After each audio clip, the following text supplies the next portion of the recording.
5 years ago in February, the guys at TRE Racing Engines were busy building engines, machining parts, and testing engines on the dyno. It was a day, just like any other. However, for owner Taylor Laster and the rest of the employees at TRE Racing Engines in Cleveland, Texas, this particular day would end much differently than normal. We're dynoing a comp eliminator engine, a really high RPM, 10,000 RPM engine.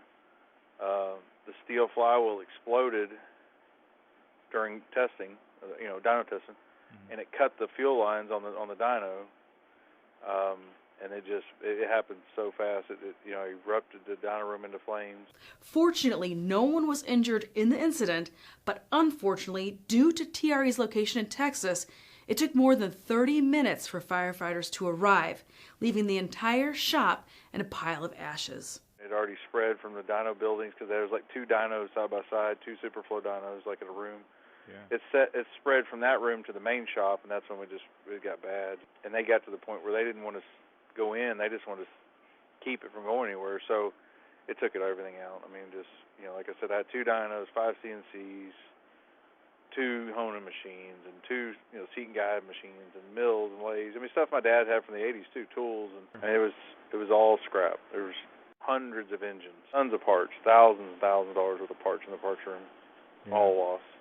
TRE didn't let the fire stop them. The shop immediately moved into another building Taylor owned that was being used for assembling and machining race cars.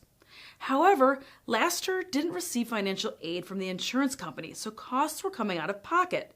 Hearing this news, the engine industry came to the rescue. A lot of big companies, and I want to thank when I need to thank them. Like Brodex and comp cams. Companies came through to help us a lot to get back going again. We had a lot of people do a lot of stuff for us.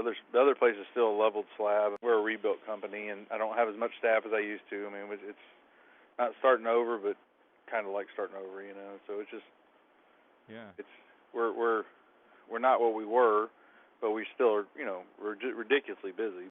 TRE has been focused on building big cubic inch engines for top Dragster, top Sportsman, and Pro Modified, as well as Outlaw racing engines featuring nitrous, turbos, and blowers. One of the shop's builds is this big block Chevy Nitrous engine for X275 drag radial racing, and it's our Engine of the Week.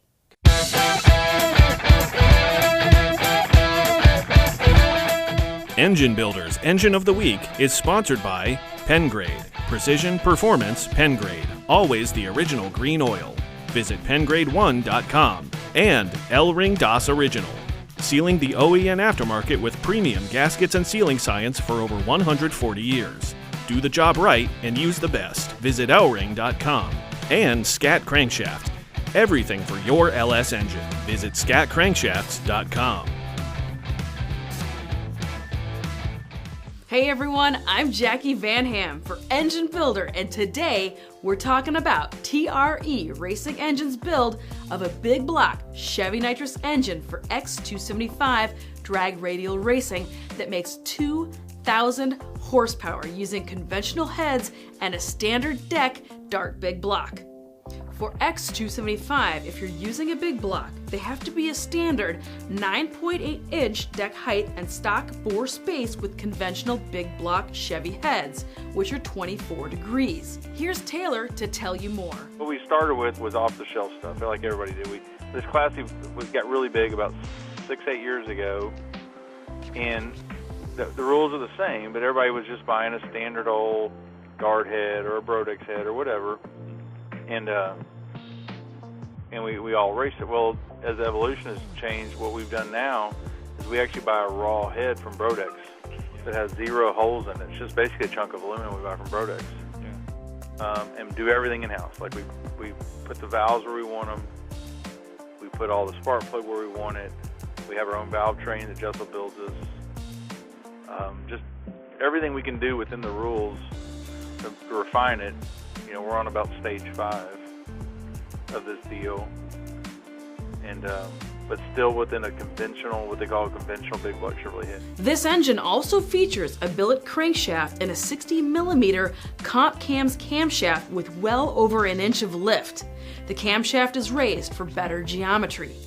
TRE used 937 Jessel lifters and a Jessel rocker system, billet aluminum rods, Bill Miller engineering pistons, King bearings, a cast Edelbrock 565 intake, and valve covers in an oil pan from Mickey Williams at Williams Fabrication. We do a lot of them in EFI now. We were doing 100% carburetor up until recently, but now about 90% of them we're doing are EFI.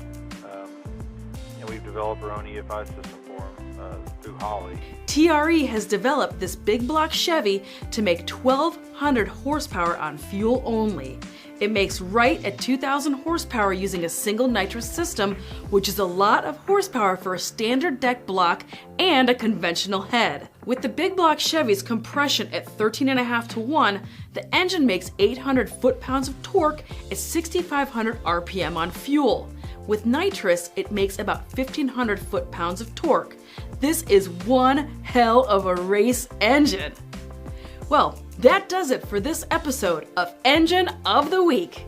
Thanks to our sponsors, Pengrade, Scat Crankshafts, and Elring.